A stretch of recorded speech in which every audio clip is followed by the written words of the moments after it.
Hi, and welcome to the Internet of Senses. I'm really excited to have Dana Ware joining us today.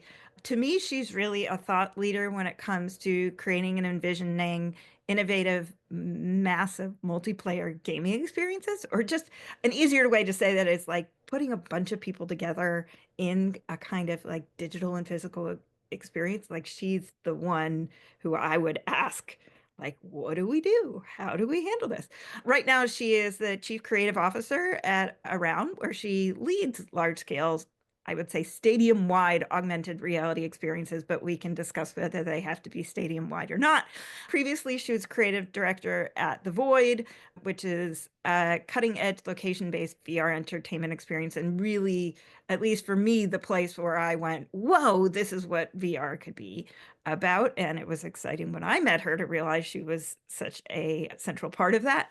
She's also very active in diversifying the gaming and tech industry. So I'm really excited to welcome Dana today. Thank you. It's really good to be here. Thanks for having me. So we have a lot to talk about today, and I'm excited for people to get to know you in the way that I've gotten to know you in the past, I would say, year or so, if not more. But I wanted to talk a little bit about a few things. One, about sort of like storytelling across different media. Which I think you're really, really great at, and as well as just like innovation in general, and then dive into some of this sort of understanding of spaces and physical and digital. But maybe we can start a bit with the that kind of, I mean, you have understood and worked with so many different media. Maybe we start with that because I think that's sort of how you came into this. Yeah. So I'm originally from Los Angeles, and being in LA, it's kind of one of those you can't not work in the film industry at some point in your life, it feels like. I grew up very much exposed to lots of different forms of art, many different ways to think about art and the mediums that are associated with art. So I did tons of photography. I did lots of installation work pieces at museums, thinking about multisensory kind of approaches, as well as traditional filmmaking. And it felt like there was always something missing for me as far as like, how do I bring the audience further into this piece? Like, how do I make them feel like they're important and that they can kind of craft and affect the world or the piece itself a little bit differently? And I think installation pieces kind of helped me push further into that. But it's still, there's still like a missing link, is kind of how I saw it. There was still this like moment of feeling like this is kind of it, but this isn't really it.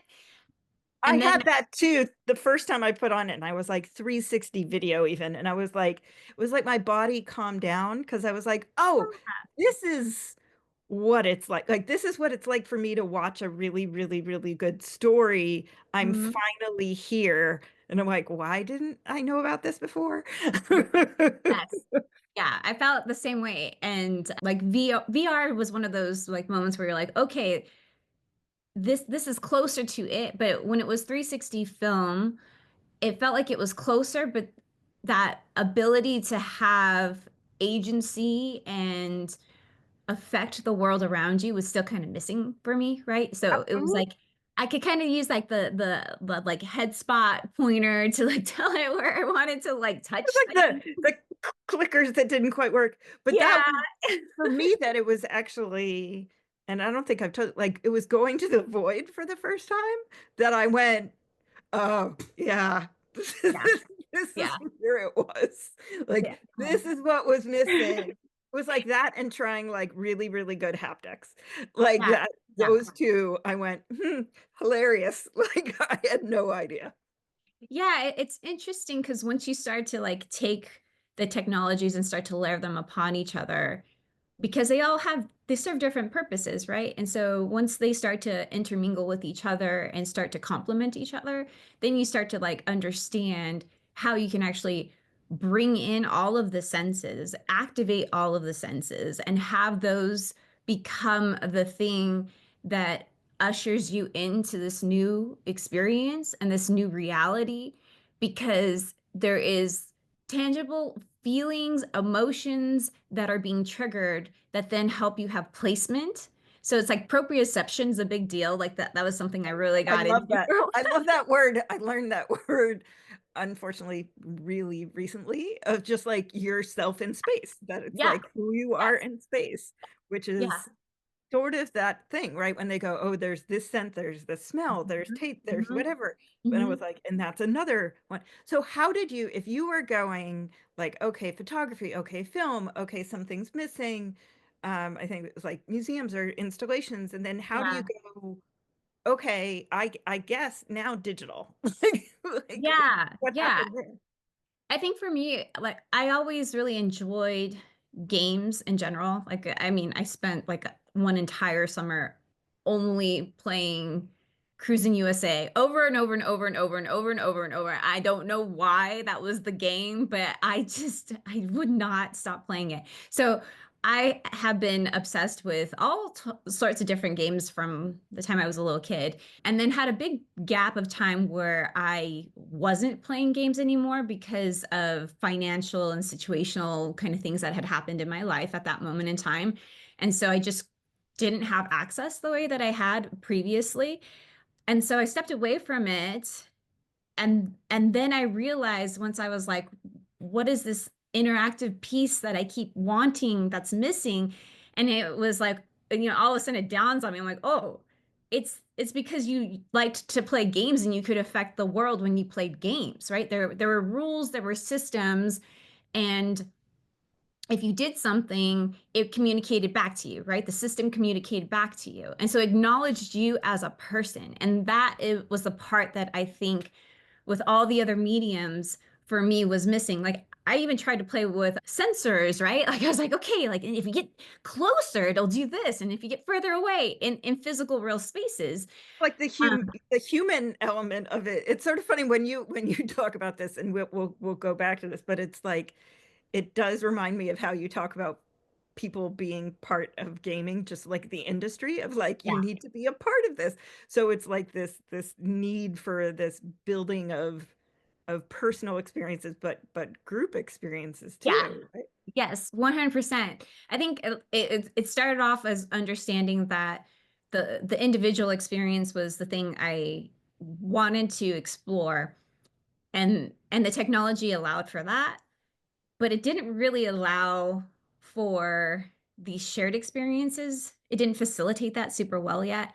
And I think we're just barely even tapping into what does it mean to have a shared experience in a digital environment. But at that time, back at the very, you know, early parts of VR, it was really an individual experience. Like, let's focus on what does it mean to be you in this space, embodiment, the physicality. How do you interact with objects in a virtual space? Because even though we think that it would relate one to one, sometimes it does and sometimes it doesn't. And so how do we think about scale and perception within that space was also kind of part of it. So it was really understanding, how does one person feel presence within that digital space, and then saying, I love this, but I would love to expand this into how do we have a multiplayer, a community experience where everyone has a piece that they're adding to this story, this lived shared experience that becomes its own like living breathing thing. And I used to love to just watch people go through the void. I had this like spot on the stage where I would The like, videos of it are hilarious, like because yeah, the spaces like look like office spaces. I mean, it's not yeah, really, but it's just like gray or I remember like mhm, gray or light brown, and then people were yes. like screaming, and it's like, what is happening? Yeah.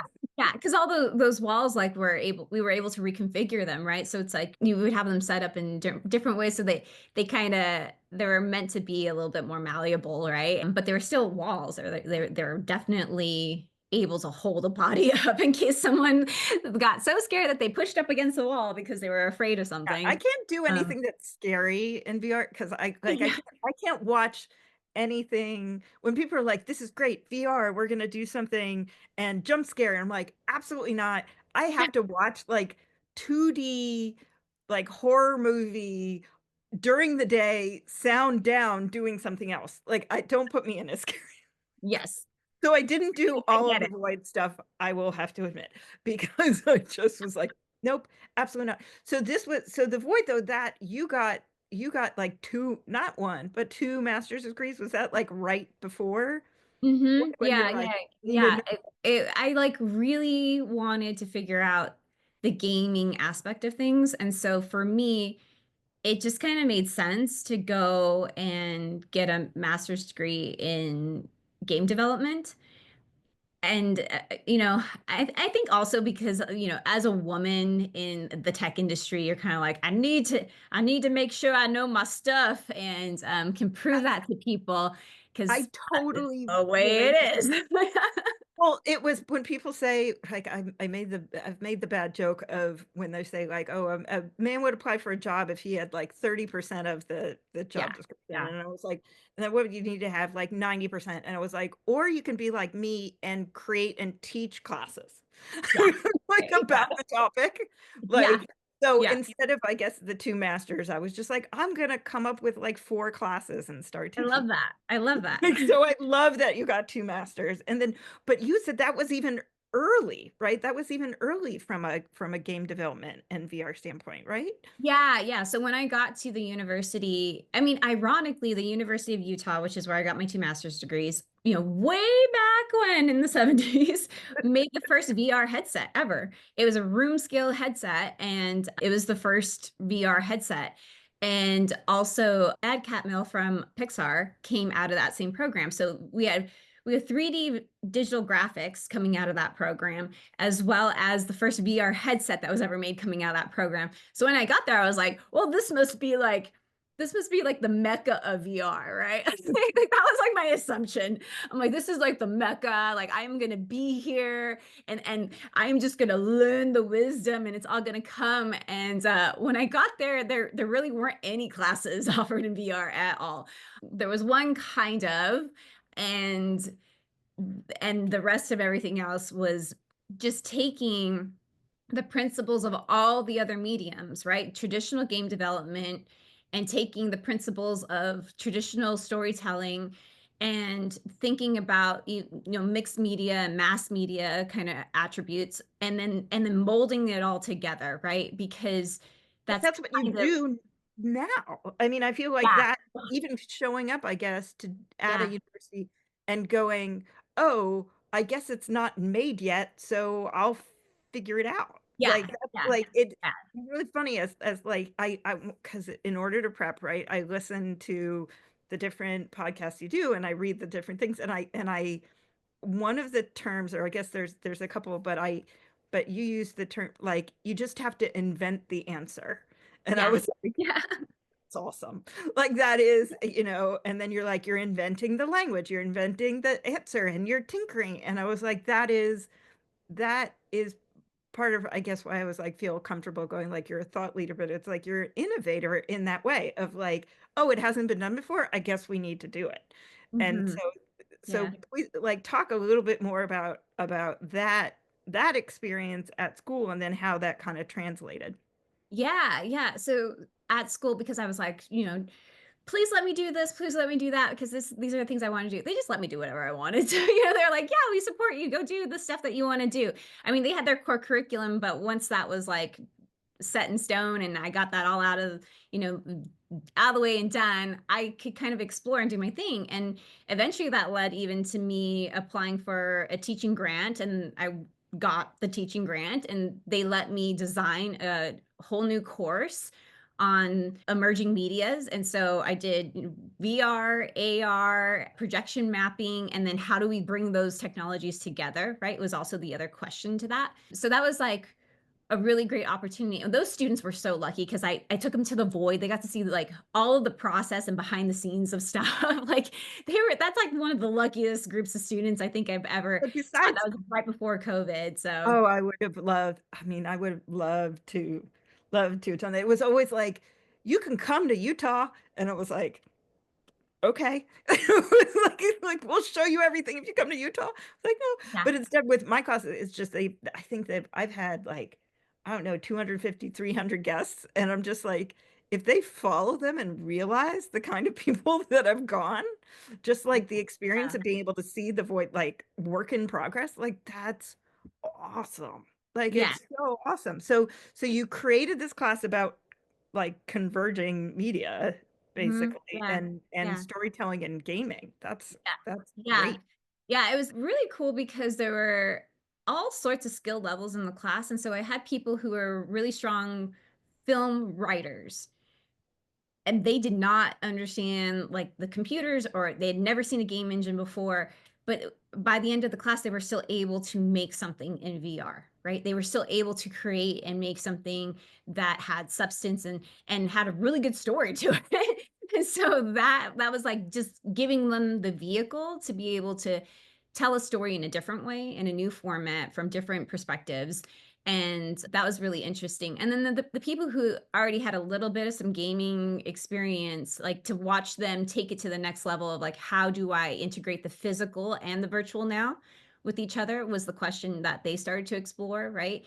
And so it to me is always really great to work with students, because you can start to see the gaps of where you haven't connected tissues yet yourself in your own work, and you can start to explore things with them, and we bounce things off each other, and you can help them kind of craft and come up with the things that they want to keep pushing forward on, which might be separate than the things that you've pushed forward on in your own work. And there's just this play that happens, and I think the play is where the innovation comes, right? And so the thing about students is always that they're willing to take a risk, because sometimes it's because they don't know any better, or sometimes it's just because there isn't like a huge budget on the line. It's their grade. And for me, as a person who just really wants them to fall in love with the technology, I'm like, if I know you're trying, and I know you're trying to explore something, that's all that really matters, right? And so yeah, I mean, they had a great time, and that's the type of processes and thinking that I took on further in some of my explorations. Like today, right now, we just figured out how to do a shared AR experience inside a stadium that also has a broadcast system connected to it. And that broadcast system is the window in for everyone in the stadium to be able to participate and see what's going on in the augmented reality world. And the people who are on the mobile device, which is connected to this broadcast system, they're the ones affecting that digital world, right? They are playing within that space, and that space is being affected and then being shown broadly out to everybody else. And this can be for people who are just in the stadium, who maybe, didn't want to pull out their phone and participate. This might be for people who aren't at the stadium and who are at home but can feel like they're part of this interaction. So it really has the ability to blend these digital and physical realities together, but also blend locations with each other so that you can feel like you are somewhere physically, even though you're not. And those are some of the things that I think when I think about community building, shared experiences, like those are the pieces and the parts, is how do I connect you to each other within that digital space, right? And the barriers can look different just depending on the space every single time.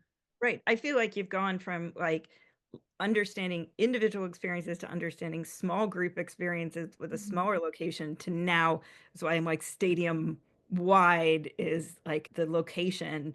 And it doesn't, I mean, it doesn't have to be a stadium. It's just the stadium is that like a enclosed space in which you get to play with all of your, dare I say, like game pieces that are like Yeah, 100%. each can use. I think he's like the controller is the phone for all Yeah, the. How does everybody play within a stadium? And then yeah, so how do you even come about going like, oh gosh, we could do so much more, right? Because I think that yeah, that's the one thing. I mean, we were saying this before, if like people think that they understand that they're like, "Oh, yeah, we're sharing this experience," but until they actually do it, they don't realize what a Yeah. share. So how did you go, "How do we push this forward with augmented reality in a much larger space?" Yeah, I think for myself personally, like to your point, it was started as an individual, moved out to the smaller group, and then I wanted to expand that. So like tapping into 75,000 people, right? Like, here we go, let's expand to 75,000. Instead of a team of four, we're going to go 75,000. But to me, that was really intriguing because of the fact that th- I wanted to know what did it mean to actually facilitate a event, a moment that was that large scale and still find a way to have meaning and intention behind that moment. Like what is it that would become the memorable experience is the thing I was trying to search for. Knowing that like one augmented reality technologies, we're still kind of figuring them out in some ways. Like there's a lot of friction points, and when I first kind of got started in AR, there's lots of friction points as far as like what you were asking the user to do. Just the moment you're like, hey, can you download this app? Like that in itself is a friction Most point. people are like, no." Exactly. Yeah. Yeah. And then also like the question of, do you have internet? Like all these things are friction points that start to add up, and it starts to hinder people from being able to join in, right? And so right now, we figured out a way to be able to make it so it's a web embeddable application. So we got rid of the downloading the app. We're like, no, that doesn't work. People don't like that. Let's get rid of that, right? And it goes back to the basic like UX principles of why do people not want to do this, and then start to pick away at those and say, can we solve for that? It's always a question, like, can we solve for the fact that we don't want people to have to download this app? Like, can we solve for the fact that localization, no matter if it's VR, AR, whatever technologies, localization and knowing exactly where somebody is within space is very important. So it's starting to think about like, how do we solve for some of the localization problems that we see that makes your tracking kind of off, makes the digital and the physical world not communicate with each other. And so if those look off, then everything else feels a little just off in general, right? If things are supposed to be on the ground and they're not, then you're like, ew, why is this thing floating in space? And it could be, yeah, it Just could be like by a couple inches. I said, I yeah. remember first days of air and VR, and everybody was taller than I am when they were shooting. Yes. And Yes. so I Yeah. was like, this is not my height. Like this is just, and it was like, so that amount can throw off an entire It experience. But can. in AR, no, let's go back to AR though. Yeah. Yeah, and it's kind of funny you say that. It makes me think back to when we were at the Void, and we would test things so much. Like we were constantly in the experiences testing stuff that we would just sometimes we'd even get to a point where we can mess with the technology to get it to do something that we wanted to do that wouldn't break anything, but we knew how to make it so that like all of a sudden we were like a little stormtrooper or like really big stormtrooper because we knew when the technology was going to map and when it was going to track our height. And so we knew like if I get really tall, if I stand up on a box, get really tall and have it track me from that point, It's the then breaking of things, right? And that's yeah, the one, I think that's a very big difference between somebody who like works in innovation versus somebody who doesn't, of like, oh, we broke it. That's a good thing to yes, know, yes, right? yeah, And so if you know where the edge is, then you know how far, exactly how far you can go just up until that. And then you yes, know when it shifts and moves. So you said, okay, so you're in the stadium. You want to encourage like a personalized experience. You said you need to understand where you're going, and then let's keep yeah, keep going through your yeah. thought process there.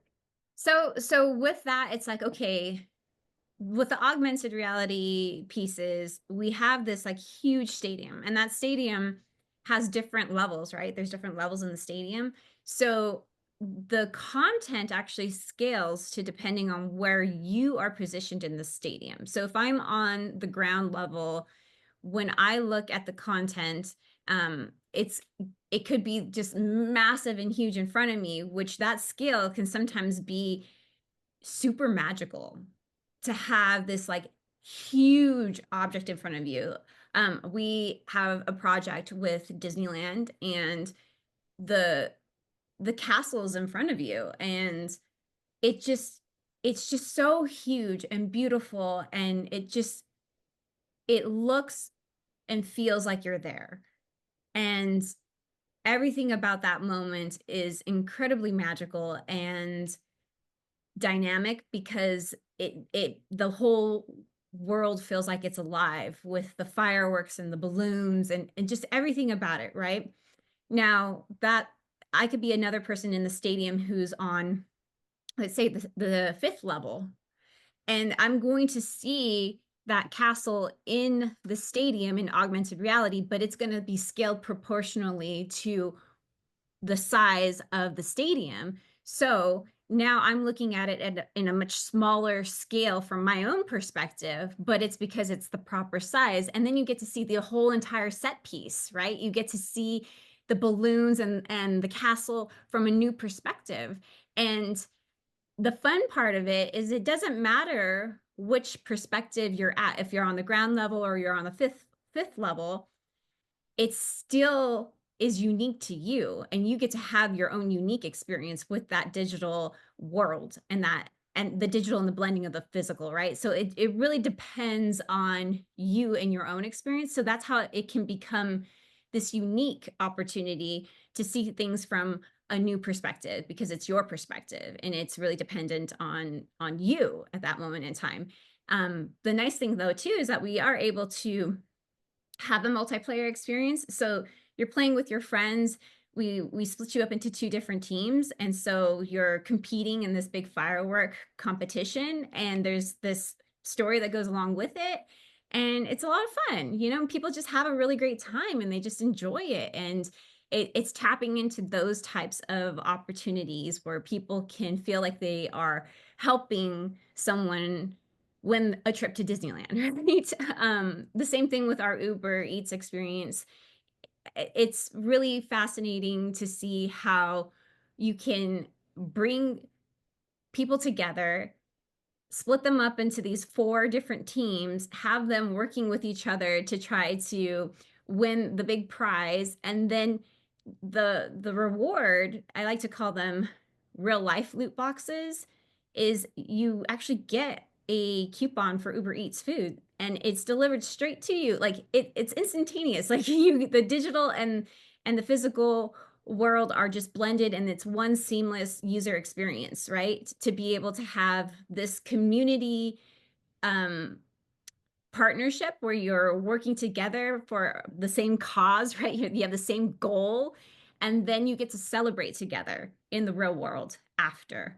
That's something that I think is really unique to that piece, which is a lot of fun and has been such a fun way to be able to explore. It's a foodies kind of piece. So we talk about the different foods of Los Angeles, and so it was fun to explore the different cultures and the food of LA to really bring that experience to life. So it was a lot of fun. Yeah, I mean, I think that it's one of those things where you might think that the digital and physical are separate, but they're actually like all the technologies are bringing them closer and closer, and a lot of people don't consider their like digital lives to be any separate from their physical lives. Yeah. And you're making it clear that some of these technologies are, you know, might have been purely digital, but they are absolutely not. Yeah. Although I guess it takes so many different technologies in order to come together in order to have that happen. It was funny. I had like two terms that like I didn't mean to have them kind of, I guess, rhyme that I was like, you have emerging and merging. So it's Yes. like Yeah. they're all merging together, but they're all emerging and merging. I feel like I Yeah. need to create some sort of smushed word together with the, although they do overlap though. But so how do you then say, "Ooh, there's a new technology that's coming," and like how do you play with it? Yeah. I think that sometimes in this space, we almost get caught up in the technology, and the technology can lead us down a road, and we probably are going to learn a lot from that technology. But for me, it's always just kind of thinking about like why this piece of technology. Like if I'm going to build a specific project, then what is the best technology for that project is always like the question I have. And I think that right now there's a lot of different technologies, and some of them are starting to merge some of their findings together, which for, from my perspective, I'm like, yes, yes, bring in the stuff that's working on that device and bring in the stuff that's working on that device, and let's just pull them all together to make one ultimate device, kind of thing, to rule them all. Like this is awesome. Like I want that because I want to be able to tap into the cool stuff about each one of them. And the problem is that you might be able to design something that works on one headset, and if it doesn't work on another device, then you're not having the same type of experience, right? And like one of the things that I wish I had with my augmented reality projects right now is haptics, right? I used to use haptics all the time. I use haptics for so many different reasons, and grounding and intention and emotion. Like there's cues, like all sorts of reasons for why I You have to had. have when they hand out things, right? At different things, like Yeah. use whatever they hand out. They're like, we need to know like many months in advance, and we're going to use the thing Yes. somehow, somehow, so that you're like, and then how do we use this differently? Right. Yeah, yeah, and like, it's tricky because when you do become kinda crutched on a technology, and then it's taken away from you, like, for me, that was one of my, like, arsenal tools, right? Like, I'm like, "Oh, when I'm designing an experience, and then I'll throw some haptics in here, and then everyone's gonna turn their head, and it's gonna, like, be great," you know? And Um, now it's only sight, which works yeah, perfectly, it perfectly for this podcast. Yeah. Yeah, and it works out, and we figured out how to do, like, cues to really direct attention and all that kind of stuff, and we're it's a living thing, we're still constantly, like, trying to figure it out, but that is one of the problems that can happen is that you become so dependent on certain methods that you then have to rethink about, "How am I gonna design this without that tooling?" Like, how do I make people have the same type of emotional experience without the thing that used to help me get them there. And The so it's props, constantly which like is the yeah, props or the walls or the whatever it props, is. walls, yes, yeah.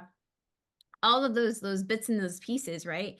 So every time we get a new piece of technology, it's almost like you have to like redesign for that technology. And I think that that's like some of the things that we see, especially when things get ported, right? Like if there's a game that was developed for one headset and then gets ported over to another headset, all of a sudden things are off. Or a game like this happened in really early VR where it was like there was a ton of games that were made and then they were ported to VR. And then I just remember playing some and being like stuck somewhere because like I wasn't like my boundary box wouldn't let me get and touch the thing that I need I to had open that the with door. an AR experience that was a window, and I shall not name, but it was like you were like, window of the world. And I was like, where's the door? Where's the door? Like Yeah. I lost the door. And I'm like, I am out in the real world. And yet Mhm. I am like claustrophobic, going, there's no door. How do I get out of this experience?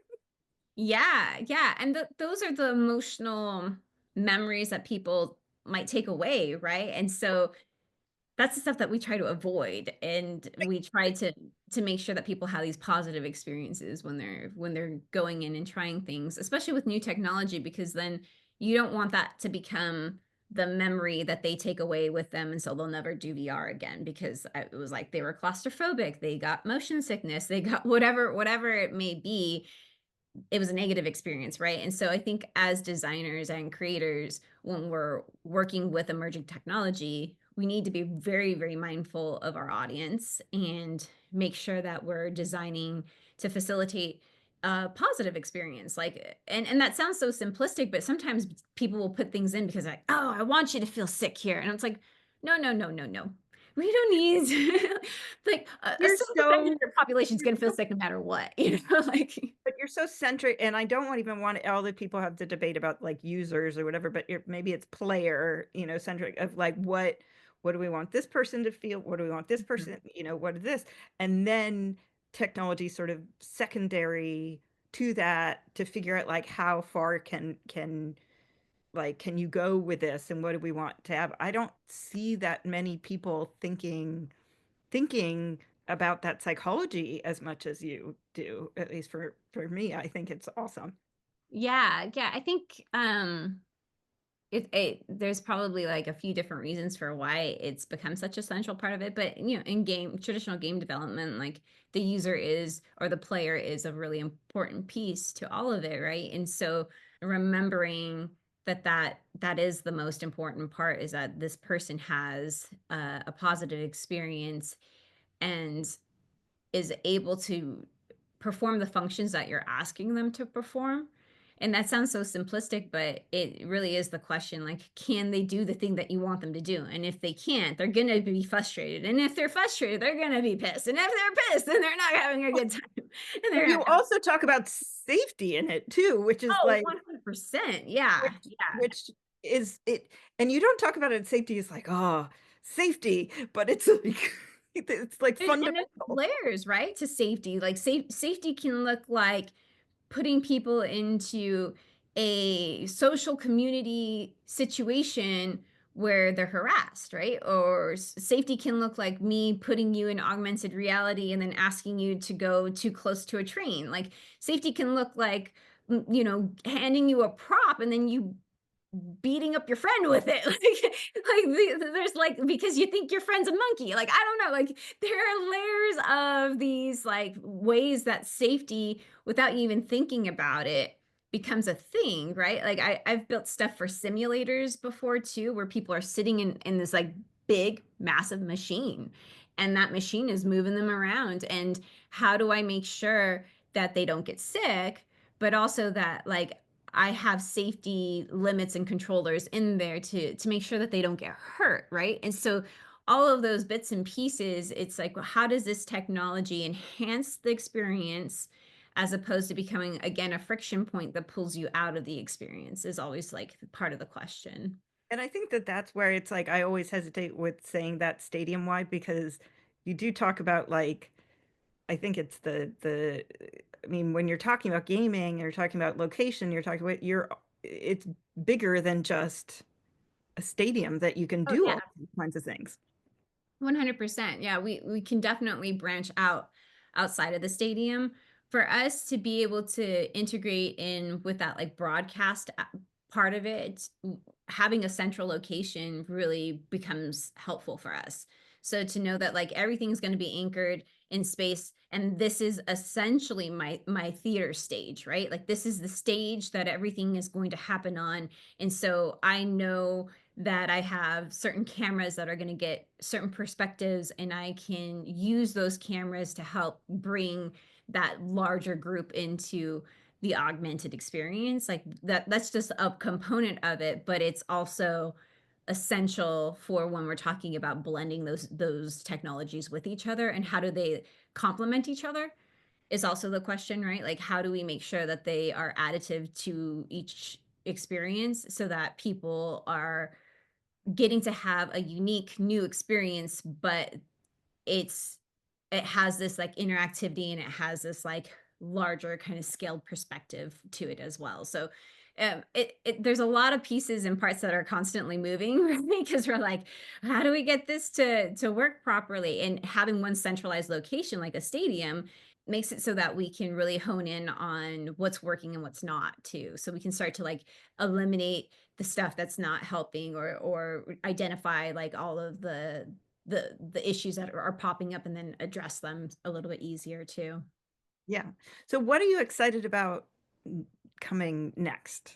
It's a good question. I feel like every few months I have to reevaluate the question because I'm like, what am I excited about now? Like, and I mean, I feel like I've probably have said this answer like a few times because it's something that I am still waiting for. But having true augmented reality glasses is something I'm, still waiting for and have been crafting and developing all sorts of systems and shared experiences, hoping that someday we will get to a place where that becomes available to the mass public, because I think that that will start to really change the way that we interact with each other, how we interact with spaces, how we interact with content, whether it's like social media content or it's directions or it's, 'Cause it's not recipes, just whatever. projected information, right? Because Yeah, I feel like that's kind of the difference, right? It's like you could say, "Oh, well, we have augmented reality-ish," and it's like, sort of,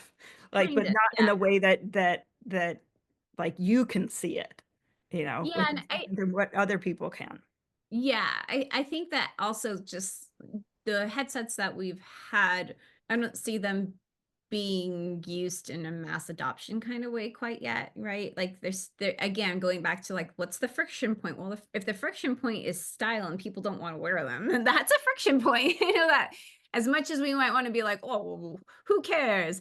No, it's a friction point. And so if we want to go back to that basic principle of like what does the user want? What is the user gonna adapt to or push forward or get excited about? It's not dismissing it, but it's embracing it and having to figure out how to design to accommodate it, right? And so it's those pieces and parts, but also understanding and I am very well aware of the fact that like some of the technology is just not there yet, right? Like we're still trying to get all of these pieces and parts streamlined, like the height, the weight of certain pieces are just still not quite at a point where it's going to be just like putting a normal pair of glasses on your face and everything's going to have, you know, just as much battery life as all the rest of your devices. Like that's not where we're at quite yet. But I'm hopeful that we'll get there as long as we can keep pushing forward, tinkering and trying to solve for some of these problems along the way. Once those devices come out, then we'll already have a lot of things kind of thought through. So hopefully the first experiences of those devices on those devices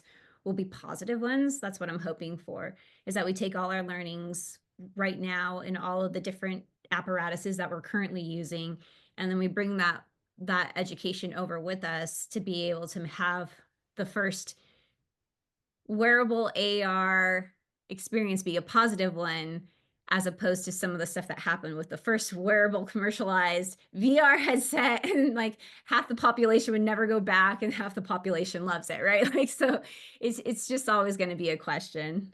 Well, I think that that's one of the things that maybe and I've realized that more in just like talking to you now of you can create and imagine experiences that excite people who are highly, highly technical, um, and then yet be able to translate it to people who aren't, Yes. and have it beyond so that you can say, this is super impressive for people who know how to make it because you're combining so many different technologies, but to somebody who doesn't even know the difference between any of the technologies, that they still get to feel, hey, this is pretty cool. Yes. Like, Yeah. Yeah. I mean, I definitely think that this even goes back to when we were designing things early void times. It's like, what, how do we make sure that like the smallest child that's coming in has a positive experience and every generation of that family does too. So, the parents, the grandparents, that everyone that's coming in that happens to be in downtown Disney that's coming to the void, everyone has a positive experience. Like, how do we facilitate that, right? And make it so that it's accessible for everyone to understand and be able to maneuver around the space. And I think that that's the same even today when I'm looking at my augmented reality work and it's a mobile device, which we all are on our mobile devices all day long. And so you would think, okay, check that box off. We all know the apparatus already, but that's not the case. And you're still having to teach people how to use their camera in this new way. You're still having to teach them a mechanic that you need them to perform an action. And what does that action mean? You're still teaching them rules and systems of the gameplay and how to interact within that space to be successful, right? So there's like a few different layers of things that you're still teaching, even though ironically, like the apparatus, a phone, is something that they probably play with on an average of 6 to 8 hours a day.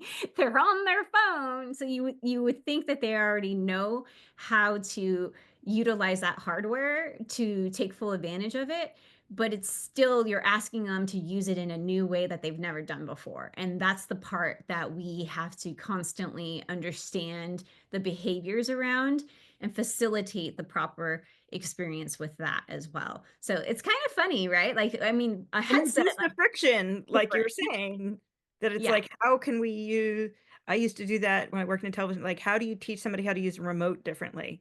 And it's like, Yes, how to exactly. simplify that, Yes. and you're, like, starting to think through that.